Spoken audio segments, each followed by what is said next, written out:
눕더니 땅이 밝아오네. 슬픔과 애통이 기쁨이 되니 시온의 영광이 비춰오네. 시온의 영광이 빛나는 아침, 매였던 종들이 돌아오네. 옛날의 선지자 예언한 대로 만민이 다 같이 영광 보네. 보아라 광야에 화초가 피고 말랐던 시냇물 흘러오네. 이 산과 저 산이 마주쳐 울려 주의 순종을 찬송하네.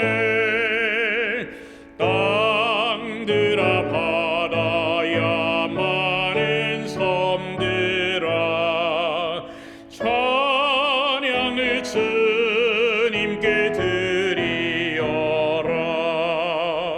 싸움과 죄악이 넘치던 땅에 찬송이 하늘에 사무치네.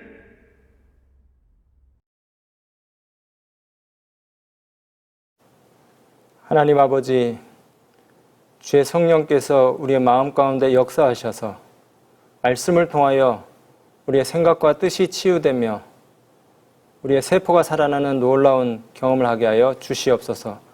예수님 이름으로 기도드립니다. 아멘.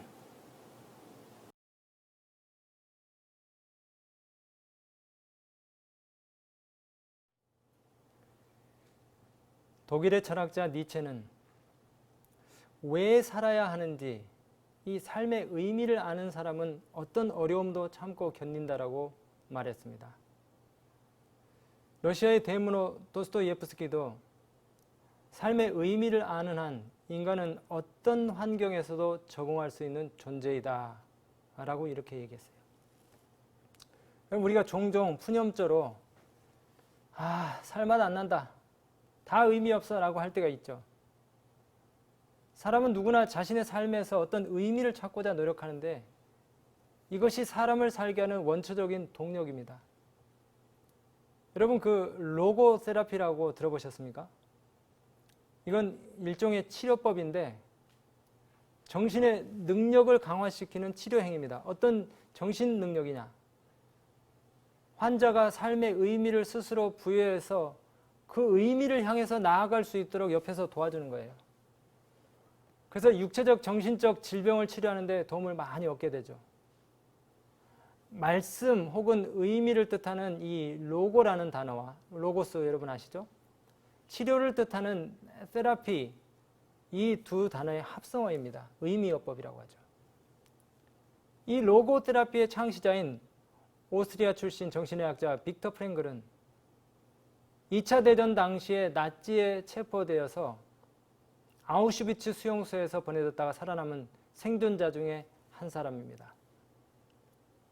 아우슈비츠 수용소에서 빅터 프랭글은 자신의 가장 절망적이고 극단적인 상황에서도 생존한 사람들이 어떻게 살아남았는지 잘 관찰을 하면서 그 생존의 원칙을 발견했어요.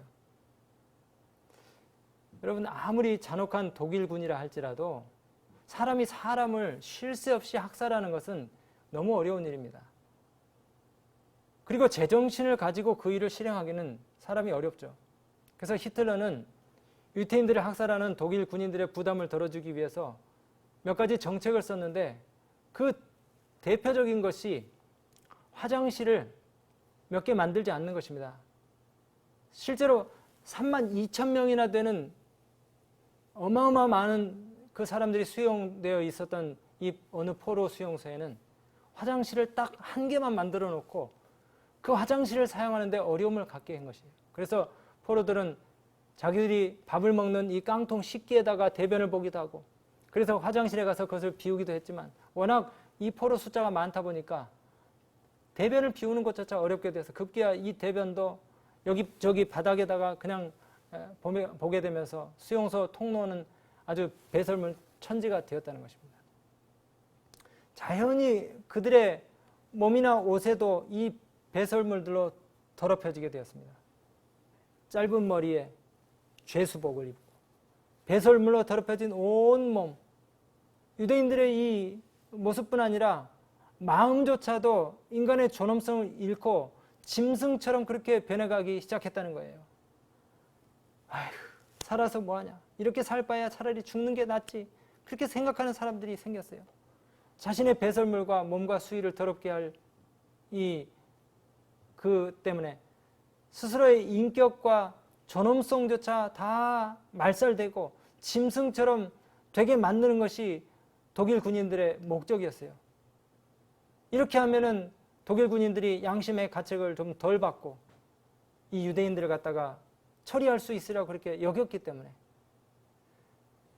여러분, 그런데 그 절망적인 상황 속에서도 죽지 않고 생존한 사람들이 있었습니다. 그 몇 가지 생존의 원칙 중에 첫 번째는 빵의 원칙입니다. 빵 한 부스럭이라도 더 먹되 반대로 팔 하나라도 덜 움직이는 것이에요.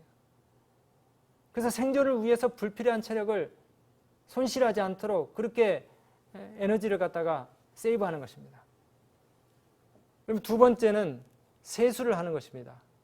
이 아우슈비츠 포로 수용소에는 오전 4시 30분이 되면은 커피 한 잔에 배급이 나옵니다. 사실 말이 커피지 악취가 나는 물이에요.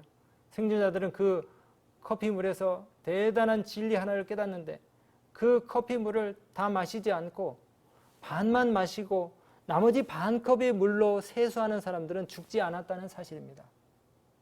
몸이 온통 배설물로 더럽혀져 있기 때문에 다 씻을 수가 없고 죄수복이 한 귀퉁이를 찢은 후에 그것으로 이를 닦는 사람도 있고 얼굴을 닦고 몸을 닦았어요. 근데 그렇게 한 사람들은 모두 다 살았다는 것입니다. 반면에 비관하고 세수하지 않고 그것을 그냥 홀짝 마셔버린 사람들은 다 죽고 말았어요. 여러분, 이 반잔의 커피를 가지고 끝까지 생존한 사람들은 자신의 고귀함을 지키고 생존에 대한 의지를 포기하지 않았기 때문에 살아남을 수 있었다는 것입니다. 이것이 인간의 존엄성을 잃지 않고 생존에 대한 의지가 강하면 어떤 절망적인 상황 가운데서도 살아남을 수 있다는 것을 보여주는 좋은 사례라고 할 수 있겠죠. 바로 주를 향하여 이 소망을 가진 자마다 그의 깨끗하심과 같이 자기를 깨끗하게 하느니라 하는 요한일서 3장 3절의 말씀을 연상케 하는 행위였습니다. 다시 말하면 어떤 악조건 힘든 상황에서도 삶의 의미를 깨닫고 미래에 대한 희망과 소망을 마음에 간직하고 사는 사람들은 환경과 여건에 상관없이 삶을 이겨낼 뿐 아니라 아주 보람되고 만족하게 살 수 있다는 것입니다. 우리가 이 진흙탕 같은 세상살이에서도 세상에 물들지 않고 순결하고 깨끗하게 살아갈 수 있는 이유는 사람들이 알지 못하는, 세상 사람들이 알지 못하는 미래에 대한 소망이 있기 때문입니다. 예수님이 곧 오셔서 우리를 고통 없고 아픔 없는 저 세상으로 데려가실 것이라는 희망과 기대를 품고 살기 때문입니다. 군대에 있을 때에 저희 중대장님이 늘 저만 보면 하는 얘기가 있었어요. 야 임마, 너는 술도 안 먹고 담배도 안 피우고 유흥장도 안 가고 연애도 안 하고 도대체 무슨 재미로 세상 사냐? 근데 여러분, 신앙생활에 희한한 매력이 있어요. 세상 사람들이 알지 못하는 그 어떤 힘이 있어요. 그것이 어쩌면 아우슈비츠 수용소에서도 의미를 발견한 사람들과 같은 느낌과 경험일 것입니다. 그렇기 때문에 우리가 신앙의 이유를 묻는 사람들에게 자신 있게 말해줄 수 있는 것은 이 신앙을 통해서 현재를 견딜 수 있는 힘을 얻게 된다고 우리가 말해줄 수 있는 것입니다. 여기 우리 문제 없고 고민 없고 고통 없는 사람이 어디 있습니까? 병든 사람, 지친 사람, 괴로운 사람, 외로운 사람, 삶의 고통에 관해서 이야기를 하면 어느 누구도 공감하지 않는 사람이 없어요. 부모 때문에, 자식 때문에, 남편, 아내 때문에, 직장 상사, 동료, 이웃, 친척 때문에 상처받은 사람들이 모여 사는 것이 이 죄된 세상 아닙니까? 그러나 성경 말씀 속에 미래에 대한 확신과 낙관적인 전망이 있습니다. 예수님의 재림, 그리고 부활의 소망이 특별히 우리를 사랑하시는 그분의 위로와 그분을 믿는 자들의 변화와 그리고 그들의 품성이 우리에게 희망을 주는 것입니다. 그것이 바로 신앙을 하는 이유인 것입니다. 그것이 바로 현재를 견디게 하는 의미요 힘인 것이에요. 주를 향하여 이 소망을 가진 자마다 그의 깨끗하심과 같이 자기를 깨끗하게 하느니라. 목회 초년에 저에게 큰 감동을 주었던 한 집사님의 이야기가 떠오르네요. 이 할머니 집사님에게는 5남매의 자녀가 있었어요. 근데 주변 사람들이 보기에 가족 이 개개인의 삶이 너무나 불행해 보였어요. 큰아들은 술만 들어갔다 하면 인사불성이 되어서 심지어 어머니에게도 망치를 집어던지는 알코올 중독자였어요. 막내딸은 25세에 심장팍막증으로 죽었고요. 할아버지는 일제시대 때 징용으로 끌려가셨다가 다치셔서 이 한쪽 눈이 실명이 되셨어요. 근데 이보다 더 큰 어려움은 둘째 아들이 건물을 짓다가 떨어져서 하반신 마비로 18년 동안 침상에서 생활했는데 이 집사님이 그 긴 세월 동안 아들을 간병하시며 늘 곁에 계셨어요. 하루는 아들이 어머니에게 어머니, 이제는 나를 위해서 이렇게 답답한 방 안에만 계시지 말고 좀 바깥에 나가서 바람 좀 쐬시고 돌아다니세요. 저녁에만 그냥 오셔서 욕창이 생기지 않도록 저를 뒤집어 주세요. 그래서 이 집사님은 아들의 성화에 못 이겨서 알바를 다니기로 계획하셨어요. 느타리 버섯 재배 농장에 가서 버섯 종균을 넣을 집단을 써는 일에 조력을 하게 되셨는데 하루 종일 작두에 집단을 밀어넣는 그런 일을 했어요. 근데 어느 날 한참을 집단을 넣다가 그만 잠깐 딴 생각을 하는 바람에 손가락이 4개가 그냥 그 날카로운 작두날에 잘려버리게 된 겁니다. 그리고 집에 와서 보니 알바하느라 며칠 아들 체위 변경을 소홀히 한 틈을 타서 마비된 그 허벅지와 엉덩이에 욕창이 생기기 시작했어요. 이제 집사님은 주먹손으로 아들의 욕창을 치료하면서 참 힘겨운 시간을 보내다가 마침내 욕창이 진정이 안 되니까 서울에 있는 한 현대병원으로 아들 입원을 시키게 됐어요. 의사의 소견은 그 허벅지의 욕창이 치료될 기미가 보이지 않으니까 다리를 자르자고 하는 겁니다. 아니 17년 동안 쓰지도 못한 다리 자르면 어떻겠냐라고 우리는 생각할 수 있겠죠. 하지만 어머니의 마음은 그런 게 아닙니다. 못 쓰는 다리라 할지라도 내 몸으로 낳은 아들의 육신인데, 그래서 이 어머니는 미친 듯이 병실 복도를 뛰어다니면서 기도하시는 거예요. 우리 아들 다리를 자르지 않게 해달라고. 여러분, 불행이 여기서 멈추지 않습니다. 그렇게 치료비를 아끼고 영세보조를 받아서 어려울 때를 위해서 쓰기 위해 저축해둔 돈 몇 천만을 아주 가까운 이웃에게 빌려주었다가 떼인 것이에요. 근데 우리가 이 집사님을 방문하러 병원에 갔을 때 우리의 위로를 받으셔야 될 집사님이 도리어 우리를 배웅하시면서 하는 말씀이, 목사님, 내 걱정은 하지 말아요. 난 괜찮으니까 목사님이나 즐겁게 나비처럼 헐헐 사세요. 여러분, 지금은 상황이 더 나아질 수 없지만 예수님이 재림하시면 모든 것이 달라질 수 있다는 이 믿음 하나로 그 집사님이 늘 행복하게 사셨어요. 맞아요. 정말 맞습니다. 이 죄된 세상에서는 사람이 할 수 있는 것이 매우 제한적이에요. 포도농사 짓는 분이 그러더라고요. 가물어서 호수로 물을 아무리 줘도 하늘에서 잠깐 비 한 번 내리는 것만 못하다. 식물이 성장하는 여러 과정에서 사람이 할 수 있는 일이 매우 제한적입니다. 심는 것과 거두는 것은 사람이 하지만 이 싹을 틔우는 것, 그리고 성장을 촉진시키는 것에 대해서는 사람이 아무것도 할 수가 없어요. 그래서 고린도전서 3장 7절에 심는 이나 물 주는 이는 아무것도 아니로되 오직 자라나게 하시는 하나님뿐이니라. 여러분, 이 씨에 생명이 있고 토양이 아무리 비옥해도 이 무한한 능력이 밤낮으로 작용하지 않는다면 그 씨는 어떤 결실도 내놓지 못합니다. 메마른 밭이 소낙비로 생기를 머금어야 하고 또 햇빛이 온기를 주어야 하고 땅에 묻힌 씨앗에 전기가 흘러야 합니다. 창조주가 심으신 생명은 오직 창조주만이 싹을 틔울 수가 있는 것이에요. 하나님의 능력으로 말미암아 모든 씨앗이 발아하고 모든 식물들이 성장할 수 있는 것입니다. 그러므로 우리 한계를 인정하는 일은 신앙의 필요를 갖게 하는 매우 중요한 계기가 됩니다. 그리고 우리 주님의 오심에 대한 소망을 마음에 더 간절하게 품게 해요. 더 나아가서는 이 소망을 가진 자들은 그분의 깨끗하심과 같이 자기를 성결하게 구분하는 삶을 살 것입니다. 베드로전서 3장 15절에 우리가 고난을 당하면서도 고생을 하면서도 부활의 영생의 소망을 가지고 신앙생활하는 그런 모습을 보고 사람들이 당신이 그렇게 가지고 있는 소망이 무엇이기에 도대체 그렇게 행복해하며 사느냐고 물으면 거기에 대답할 말이 있어요. 제가 두 번째 사역을 했던 충북의 어느 한 교회에서 있을 때였습니다.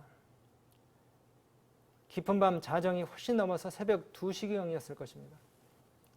밖에서 똑똑똑 현관문을 두드리는 소리가 요란했어요. 자다가 놀라서 나가보니까 현관 유리문에 경찰 2사람이 서 있더라고요. 아니, 이 밤중에 경찰들이 왜 왔지? 경찰이 왔다면 과속이나 신호 위반 때문에 온 것은 아닐 텐데 문을 열어주기가 좀 부담이 됐어요. 그렇지만 모른 체 할 수가 없어서 나가보았더니 이 경찰이 저를 데리고 계단 아래로 내려가는 것입니다.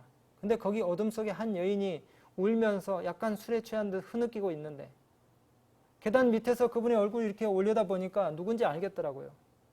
바로 최근에 인천에서 이사온 한 교우님의 재수 씨였어요. 사실 이 여자분에게는 최근에 가슴 아픈 그런 사연이 있었습니다. 충청도 이 시골에 이사 오기 전에 인천의 어느 지하상가에서 액세서리 가게를 했는데 남편과 외동딸과 이 세 식구가 먹고 살기는 참 힘들었지만 너무나 행복한 삶을 살고 있었어요. 그리고 그 외동딸은 너무너무 사랑스러워서 엄마가 가게에서 퇴근에 9시쯤에 오면 자기도 공부하느라고 힘든데 밥도 해놓고 설거지도 해놓고 청소도 다 해놓고 엄마가 방에 앉기가 무섭게 어깨를 주물러주고 엄마를 행복하게 해주는 너무나 이쁜 딸이었어요. 심지어 공부도 늘 1등이고 리더십도 있어서 반장도 했어요. 그래서 이 부부에게는, 그리고 못 배운 이 부부에게는 늘 딸은 하나님이 주신 선물이라고, 교회도 안 다녔지만 그렇게 생각했대요. 혹은 이 딸은 천사가 아닌가 그렇게 착각할 정도로 너무나 사랑스럽고 이쁜 딸이었대요. 근데 고1 어느 날 딸이 수업 중에 갑자기 쓰러졌다는 전화를 받았어요. 그래서 병원으로 달려갔는데 그 길로 그 아이가 죽고 말았어요. 하나밖에 없는 이 귀한 딸, 사랑스러운 딸, 하나님이 주신 천사라고 생각했던 이 딸이 원인도 알 수 없는 급작사로 죽은 것입니다. 그날로 이 엄마가 딸의 죽음에 대한 그 그리움과 슬픔을 이기지 못해서 모든 것을 잊어버리고 남편의 고향인 그 충청도 시골로 내려온 것이에요. 늘 술로 일관하던 이 엄마가 이제 저와 만나서 성경 공부를 했기 때문에 안면일식이 있었는데 그날 밤에 이 엄마가 또 술을 먹고 마음을 달랠 길이 없어서 자기도 모르게 교회로 온 것이에요. 그리고 그 계단에서 흐느끼며 우는 것을 경찰이 목격하고 저에게 온 것입니다. 정말 뭐라고 위로할 말이 궁하더라고요. 근데 제가 부활에 대한 소망에 대해 얘기했습니다. 희망을 가지시라고. 여러분, 정말 여러분에게는 이 복스러운 소망 되시는 예수님에 대한 믿음과 확신이 심겨지기를 소망합니다. 또 그 좋은 하늘나라에 대한 믿음이 생기기를 소망합니다. 저는 이 말씀을 준비하면서 한없는 상상의 세계로 가보았어요. 우리가 사는 이 세상 온통 먼지투성입니다. 운이 좋아서 우리가 대저택에 살아도 별로 부러울 곳이 없어요. 청소해주는 아줌마들이 힘들어서 그 넓은 집을 청소해주고 가도 이틀이 못 돼서 다 어질러져요. 머리카락이 여기저기 나뒹굴고 몸에서 떨어져 나온 이 피부가루가 날라다니고 음식물 쓰레기, 빨래거리, 설거지, 욕실에 머리카락 수채구멍에 쌓이고, 그래서 향기 나는 세제를 쓰죠. 향수를 뿌리고 방향제 등을 써가면서 열심히 닦고 청소를 하지만 여러분, 더러운 것이 이 눈에 안 보이니까 그냥 사는 것이지, 우리가 지금 사실은 이 세균 먼지투성이 속에서 살고 있어요. 저는 이 창틀을 맨날 닦아도 날파리인지 하루살인지 죽은 거 흙먼지 금방 계속 쌓이더라고요. 그래서 창문을 열기가 주저가 돼요. 바람이 불면 그 먼지가 집 안으로 들어오니까. 창틀을 닦기가 귀찮아서 더워도 저는 문을 닫고 있어요. 여러분, 이 환경적인 것뿐만 아니라 정서적인 것, 정신적인 면에 있어서도 이 세상은 참 피곤한 곳입니다. 우리가 끊임없이 자기를 포장하고 약점을 감추기 위해서 노력해요. 이 흰머리는 염색으로, 주름은 보톡스로, 여자들은 화장을 하고 남자들은 폼을 잡죠. 거짓말을 하고 아는 척하고 있는 척하고 센 척하고 온갖 체를 해요. 이름을 바꾸고 약점과 장애를 감추고 정체성을 포장을 강요하는 그런 사회에 우리가 살고 있습니다. 남의 말을 쉽게 오해하고 숨은 동기를 전혀 이해하려고 하지도 않고 느낌만으로 그냥 맞받아쳐요. 여러분, 질병과 사고는 또 왜 이렇게 많습니까?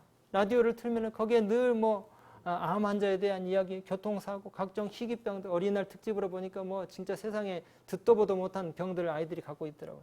걱정, 또 걱정, 미래에 대한 불안감.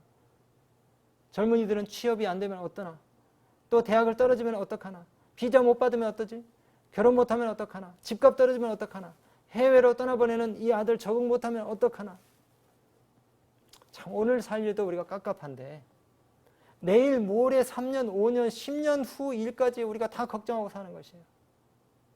정말 이제 참 피곤한 세상입니다. 혹시 여러분 이 땅에 살기가 피곤하고 힘들 때가 있습니까? 심신이 지쳐 있을 때 어디론가 떠나고 싶은 그런 생각이 들지 않습니까? 어떨 때는 막상 갈 곳도 없는데 차를 타면 안 내리고 계속 그대로 쭉 어딘가 모를 곳으로 가보고 싶은 그런 생각이 들 때가 있어요. 아마도 그것은 내 마음이 나도 모르게 어딘가를 그리워하고 동경하고 있다는 것일 겁니다. 주 약속하신 본향 바라보니 내 맘 평화 가득해 이 땅 위에 지친 순례자들이 영원 행복 누릴 곳. 저 본향, 우리가 원래 살던 곳, 죽음이 없고 늙는 것이나 아픈 것이나 미워하는 것이 없는 우리가 살던 영원한 본향을 그리워하는 것을 우리가 기억하고 사시기 바랍니다. 우리 아이들도 때로는 공부에 대한 스트레스, 경쟁으로 얼마나 힘들겠습니까? 제가 사실 저희 아이들에게 공부로 스트레스를 가끔 주기도 하지만 그 두꺼운 책들을 쌓아놓고 씨름하는 걸 보면 안쓰러운 생각이 들고 하늘나라 생각이 아주 절로 나요. 시험 없는 세상에서 저 아이들이 마음껏 좀 뛰놀고 유혹 없는 세상에서 순결하게 자유롭게 살 수 없을까? 여러분, 공부 좀 못해도 돼요. 운동 못해도 돼요. 악기 하나 다룰 줄 몰라도 그야말로 무특기 노잼이라도 예수님 잘 믿으면 갈 수 있는 나라가 있습니다. 우리 어른들 돈이 없어도 직업 변변찮아도 하는 일마다 되는 게 없어도 우리가 갈 곳이 있어요. 그래서 요한계시록 14장에는 하늘 시온산에 설 자들 14만 4천이 등장합니다.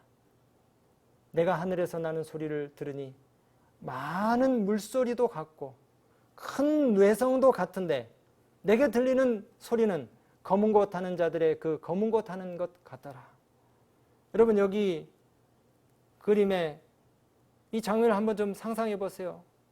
여기 필리핀의 팔라완인데요. 그 넓은 탁 트인 장소에 끝없이 펼쳐진 파란 하늘이 있어요. 그리고 낮게 깔린 하얀, 정말 하얀 뭉게구름이 푸른색과 대비돼서 너무나 눈이 부셔요.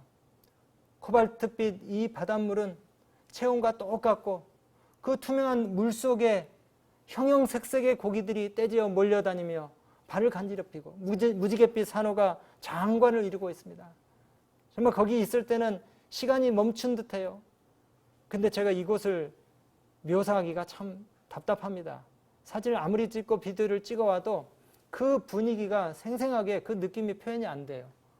근데 그보다 더 아름다운 곳에 너무나 착하고 너무나 선량한 사람들이 모여 있는 거예요. 거기서 검은고 소리를 들으니까 얼마나 아름답겠습니까? 마음이 통하는 사람들과 함께 있으면 어때요? 시간 가는 줄 모르잖아요.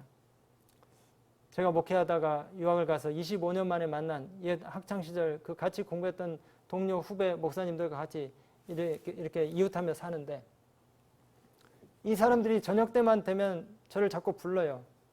제가 이제 좀 늦게 갔기 때문에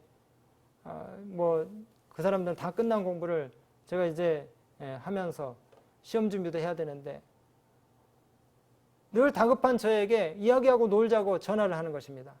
어쨌든 가면 초저녁에 차 한잔 하고 가라고 해서 가서 앉았다 하면 12시, 새벽 1시, 2시까지 돌이켜보면 뭐 그렇게 중요한 얘기도 아닌데 웃고 떠들면서, 근데 그 시간이 지겹습니까? 아니에요. 너무 신나고 즐거운 시간이에요.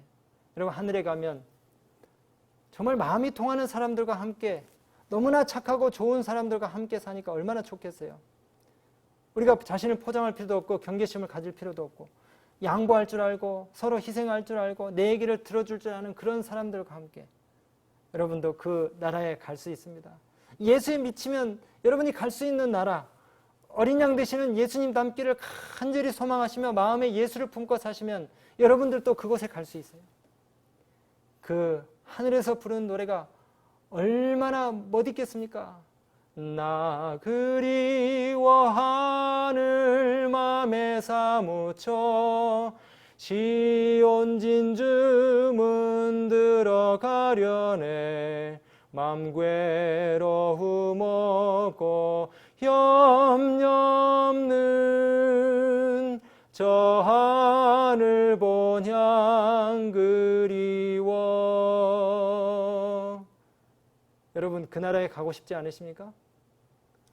이 세상에서는 거짓말하고 남 속여서 번 돈으로 그 멋있다고 하는 관광지에 가서 기뻐하고 즐거워하지만 여러분, 너무 부러워하지 마세요. 거기서 그렇게 오래 있을 수도 없을 뿐더러 일상으로 우리가 속히 돌아야 하기 때문에, 그렇게 오래 있다 보면 그것도 역시 죄의 영향을 받은 것이기 때문에 금세 실증을 느끼고 말 겁니다. 여러분, 그러나 돈 한 푼 없어도, 명예지위 없어도, 호강시켜줄 자식 남편 없어도 예수님을 사랑하는 자들, 그들은 그곳에 가서 영원토록 완전한 아름다움을 누릴 것입니다. 계시록 15장 3절에 보니까 구원받을 자들이 부르는 노래가 나오더라고요. 노래의 내용은 모세의 노래와 어린 양의 노래, 인생 고난의 학교에서 순종함으로 어린 양이 어디로 인도하시든지 따라가다가 승리하는 자들이 부르는 경험의 노래입니다. 예수님의 능력으로 이긴 자들이 부르는 환희의 노래인 것이에요. 우리가 우리 마음속에 예수님을 모시고 이 온 우주 만물의 주인이신 하나님을 우리가 구원의 메시아로 그렇게 따르게 될 때 그곳에 갈 수가 있는 것입니다. 또 주님께서 우리와 함께 계시기 때문에 우리가 참된 소망을 가지고 이렇게 살 수가 있는 것이에요. 여러분, 아무리 세상살이가 힘들고 어려워도 교회라는 이 도피처에서 하늘을 소망하고 예수님을 사모함으로 위로를 얻으시기 바랍니다. 우리 예수님 이제 곧 오십니다. 말씀이라는 무기로, 기도라는 무기로 불안한 미래에 대한 염려와 걱정을 다 이겨내시길 바랍니다. 저도 많은 기도 응답의 경험들이 있어요. 정말 하나님 살아계심을 확신합니다. 그리고 그분이 오실 것을 믿습니다. 우리에게 준비된 영광스러운 미래를 믿음의 눈으로 바라보시면서 힘차게 한 걸음 한 걸음 한 걸음 하늘까지 이르게 되시기를 주님의 이름으로 간절히 축원합니다.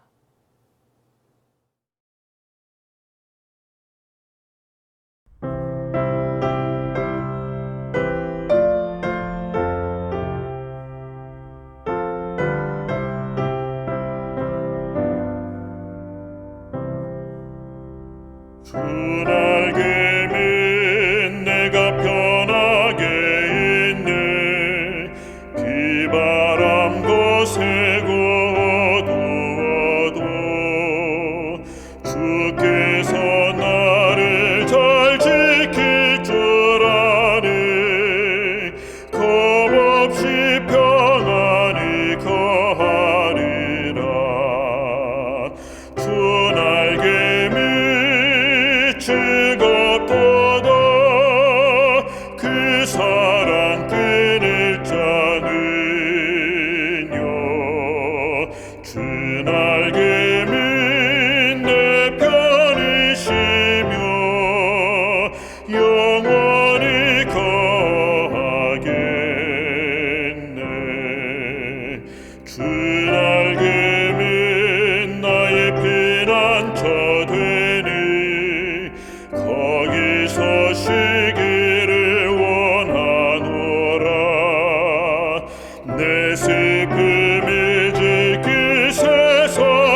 주 날개에 귀한 희락이 있네. 생전의 걱정 다 지나도록 그곳에 숨어 돌보심을 받고 주 안에 거하여 쉬리로다. 주 날개 밑 즐겁도다. 그 사랑 끊을 자는요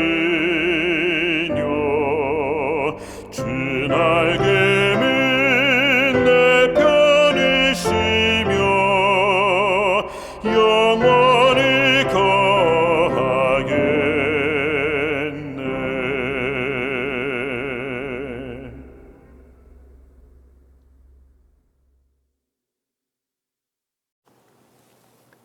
하나님 아버지, 우리의 생각과 뜻을 변화시키는 예수를 붙잡는 강력한 믿음을 저에게 허락하여 주시옵소서. 그리하여 우리가 죄 사함을 얻을 뿐만 아니라 우리의 마음과 뜻이 변화되고 또 우리의 세포가 살아나는 놀라운 경험들을 하게 하여 주시옵소서. 능력의 주, 사랑이 많으신 예수 그리스도 이름 의지하여 기도드리옵나이다. 아멘.